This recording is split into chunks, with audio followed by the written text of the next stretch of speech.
নিজের শহরে দুর্গাপুজোয় মেতে উঠেছিলাম, গলার আওয়াজ শুনেই বুঝতে পারছো কদিন যে কিভাবে কেটে গেল বুঝতেই পারলাম না। আজ বিজয়া দশমী, বাঙালির অন্যতম আনন্দের দিন। মাকে বরণ করে সকালটা শুরু করলাম।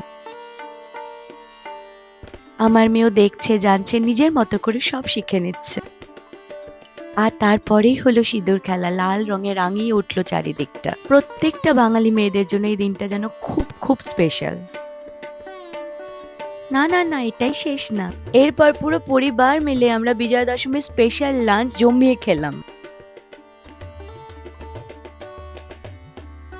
আমরা এখন লাঞ্চ করতে এসেছি, দশমী স্পেশাল লাঞ্চ।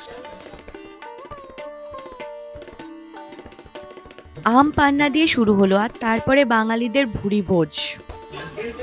কেমন? আমাদের ফিশ ফিঙ্গার উইথ কাসুন্দি। ভালো?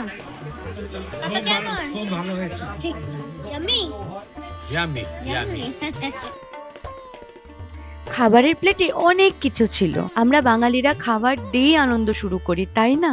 আর আমরা সবাই যেন এইভাবে আনন্দে কাটাতে পারি সারাটা বছর। শুভ বিজয়ের শুভেচ্ছা রইল সকলের জন্য। আসছে বছর আবার হবেই। তোমাদের দুর্গাপুজো কেমন কাটলো অবশ্যই কমেন্ট করে জানিও। আজকের আমার এই ছোট্ট মিষ্টি ব্লগটা ভালো লাগলে লাইক, শেয়ার আর শ্রেয়ানাসটাকে ফলো করতে ভুলো না। আজকের মতো আসছি।